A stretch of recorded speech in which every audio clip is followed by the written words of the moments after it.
Alright, what's going on, guys? It's Risky here. Welcome to another H1Z1 video on my channel here today. In today's video, this is going to be kind of a useful video. This is some tips and tricks for beginners of the game. I am by no means the greatest player in the game. I honestly have never really played H1Z1 before besides on the PS4, but I do know a lot about the game from watching like Ninja stream it back a while ago, and just watching people play it on PC. So I am pretty familiar with how the game plays out, and I have seen a lot of players on the PS4 version not knowing what they're doing and not know how to actually play the game properly, like how a really good player would. I consider myself pretty decent at the game. I'm pretty good, honestly. Like, I'm not great or anything. I don't really win every game, but I'm pretty decent. And I have a few tips for today's video that'll probably help you guys out in some kind of way. So yeah, guys, be sure to drop a like on the video if you do find it useful, and let's get right into this. Alright, so the first tip I want to get into is to change your reticle color. When you first get the game, your reticle color is going to be like a little white clear color or something like that, and it's kind of hard to see when you're inside certain buildings, like aiming by a rock and stuff. You can't really see your reticle. Just make sure, like, there's an option you can change it to pure red, blue, or green. I'm pretty sure any one of those would work. I prefer the green one. I don't know, that's what I did on Battlefield 4. I would make my reticle green.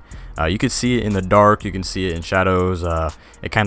It's brighter than the actual grasses in the game, so you can see it in like dark rooms and stuff. So it's basically probably one of the preferred colors. You can probably even go bright blue, but green is my preferred color. By having your reticle changed to another color, you'll be able to like see exactly where it's at while you're aiming at a target, and it just makes it that much easier, and it'll make your accuracy just that much better. The next tip of the video is to be sure to always carry a Hellfire on you.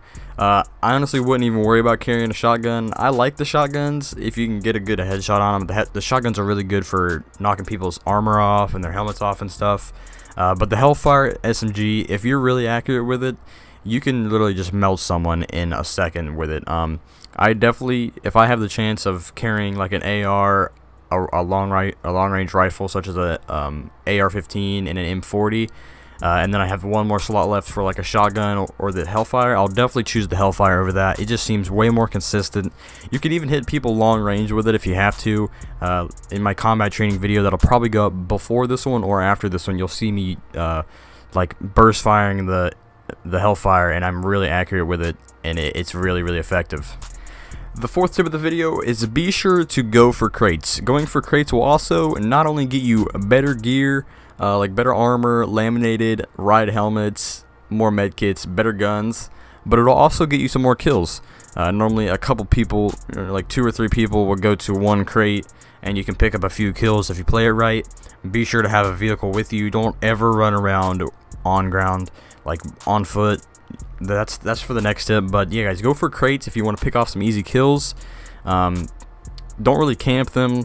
I mean, you can if you want, but I don't know. I don't really like camping in that game. It's in this game anyways. It feels really weird. I like the fast-paced kind of feel of it. But yeah, go for crates if you want to get some good guns and get a few more kills. And moving on to the next tip. The next tip of the video is don't waste time looting. I see a lot of people, a lot of my friends when I was playing with them, they wanted to stop and loot every single house like they would on Fortnite, you know. Because Fortnite, you have the chance of finding a scar on the ground. This game, you're normally just going to find a Hellfire, some pistols, the riot shotgun, some medkits. Nothing really different, honestly. Like, you're gonna find basically the same thing, maybe some makeshift armor here and there. I mean, if you don't have armor, then stop. But once you have guns, some armor, a helmet, and some meds and stuff, just stop looting, go for crates, go for kills, and then just try and work your way up from that. The next tip of the video is to always have a vehicle on hand. I always see people walking around the fields, you know, out in the middle of the open without a car. I understand if you can't get your hands on one, but normally everywhere you spawn, there's going to be at least a four-wheeler, Jeep, a truck, or a cop car. In my opinion, the cop car is the best, just because it's kind of hard to hit you in there. I don't know, the windows seem to be a little bit smaller. It's a lot faster, and it's way more maneuverable. The cop car, like, if you have a car on you, you can use it for cover. Like a few of my friends when I was playing yesterday with them, they would just have a car and they would just bail right out, and it would go flying like 100 feet from them, and they had no way to get out of there. I always at least come to like a subtle stop, not like a full stop, but slow enough to where the car is just kind of like not just gonna go like crazy far away from me, but I kind of stop it to where it's gonna be semi near me. That way I don't have to run 50 yards to get to it. Cars are good for cover and escape route. You can heal while you're inside a car if you guys did not know that. If you hit L1 on the car, you can actually give it a little boost, like you give it a speed boost, and you're actually allowed to heal in the car. You can hit your D-pads. You have to be at a complete stop though, so if you guys get into a gunfight, you get damaged and you gotta run away, just run away, find some cover behind some trees and some rocks, stay inside your car or whatever, and just pop a med kit until you're full health, and then go get back into more gunfights. Alright, so thank you guys so much for watching the video. If you did find it useful, be sure to tell me in the comment section down below. Drop a like, subscribe, and stay tuned for more H1Z1 content on the channel. I will definitely be making more tips and tricks videos in the future as I learn more tricks and tips and tricks in the future myself. And be sure to stay tuned for some gameplay, some montages of this game, probably some sniper montages, all that cool stuff. I'm really excited for this game in the future. It's only been out for about 2 days now. It's still in open beta, and honestly, they're gonna do a really good job with it, I hope.